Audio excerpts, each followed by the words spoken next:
Hey guys, Thomas Jr. here, aka Mustached. I'm here to do another video game review, this time for Warriors All-Stars.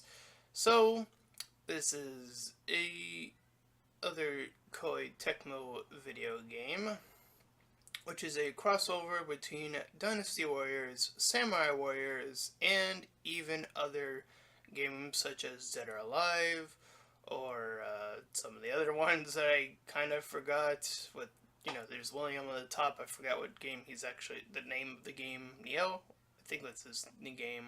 But regardless, it does feature a wide array of crossover characters in one Dynasty Warriors game experience. So, here is my review. After doing all three stories, and kind of having to end it quickly because there's a lot of Let's Plays coming up really soon. In fact, maybe even later. Depending on when this is uploaded, you'll be seeing that. So there's that. Anyway, going deeper into this, Warriors All-Stars, the first thing I will talk about as far as review is the story.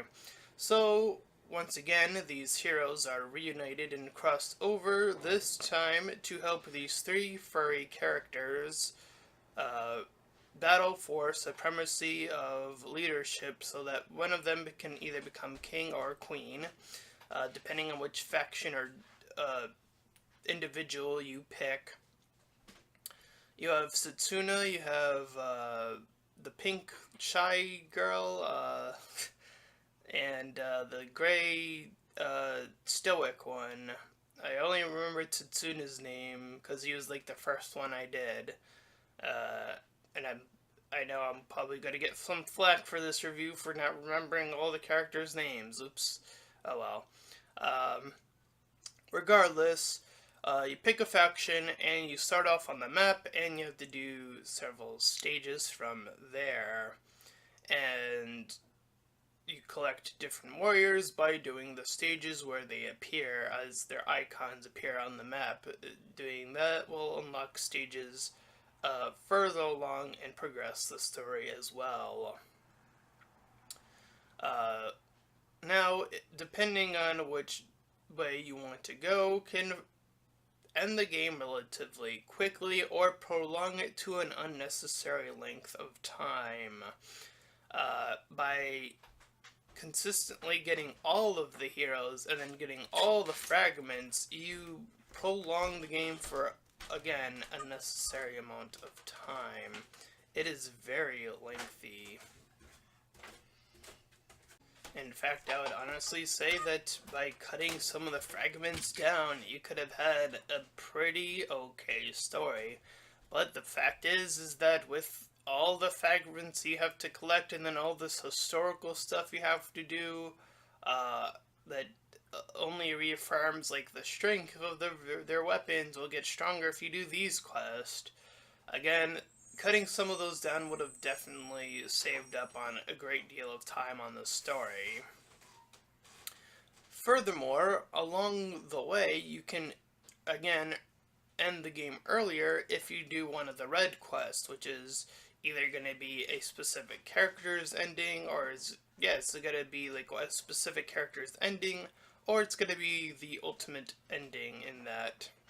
And again, the ultimate ending I feel is like the longest to achieve.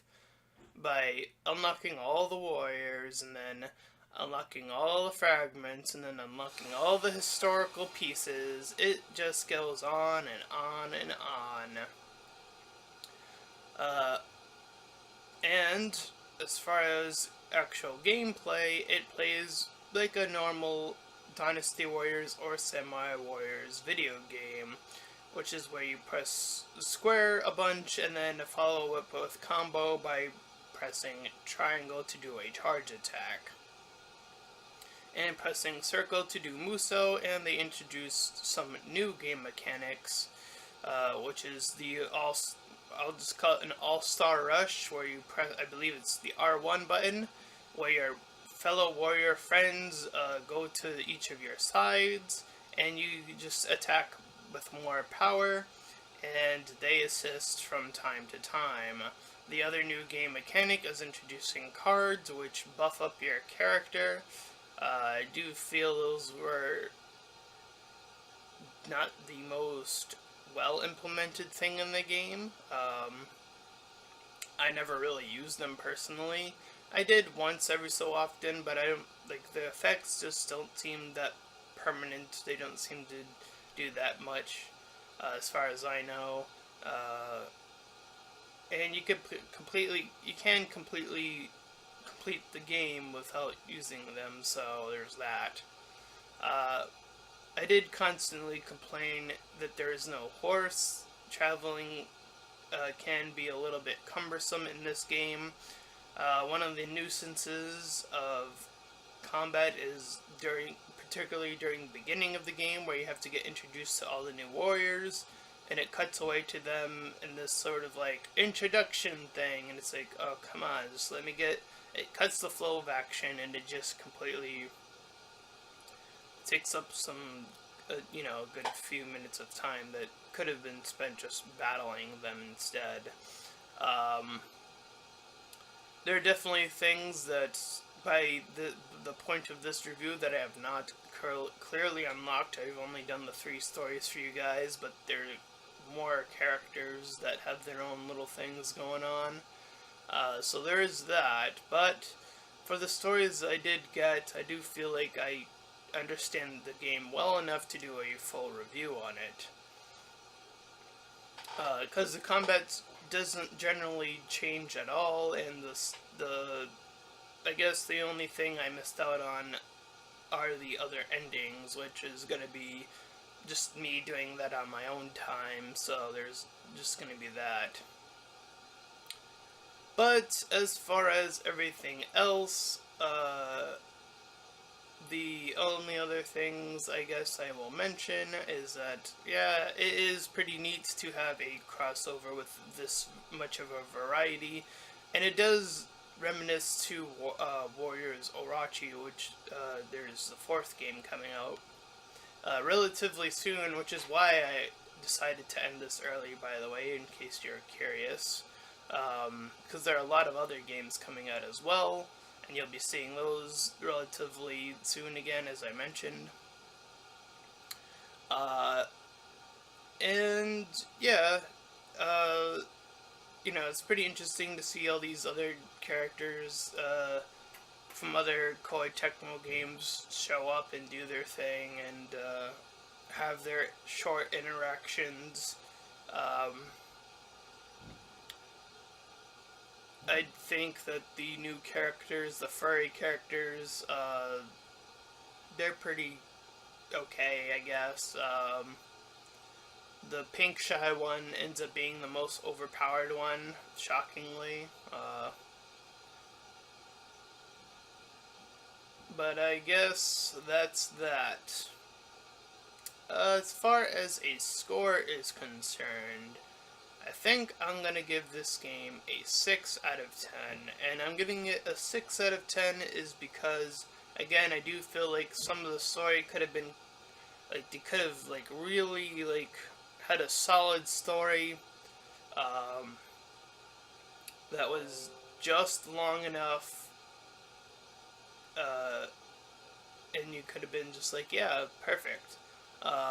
As far as gameplay is concerned, I do think that the new combo stuff is pretty neat.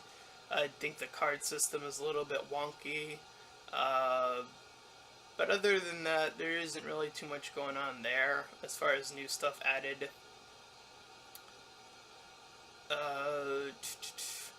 Again, having no horse was a little bit of a nuisance at times. And learning to work your way around the map was pretty interesting. Like every battle, you had to reset, and you had to work your way around the battle in a specific way, where your little star would go up, and when your star went up and you ranked up, you could take on the more the bigger buffer guys. But sometimes that would be at a major disadvantage, because sometimes the big bad guys would be right there, like right next to you sometimes, and that would be devastating. Like, well, how do I actually get past this level if they're going to be like right there? So some map issues with placement of enemies, definitely, and other times, depending on the stage, it was really well set. So it's a hit or miss on that. Uh, there aren't as many stages as I thought there were gonna be. There was a lot of using the same stages from the few games. And other than that, yeah, I think that covers everything I needed to about Warriors All-Stars. Again, that was a 6 out of 10.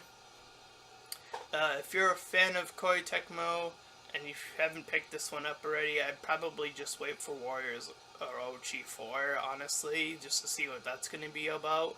It's probably going to have a very similar story and even more characters, so it's probably going to be a bit more, there's going to be like a lot more to do as far as like just having fun with the warriors, and maybe the story will be a little bit more compacted, hopefully. But I'll have to wait and see on that one. Other than that, that is my review of Warriors All-Stars, and if you enjoyed it, then please feel free to like, comment, and subscribe. Also, make sure to check out that link in the description or head over to my Patreon page, and any donations are greatly appreciated. Until next time, everyone, bye-bye.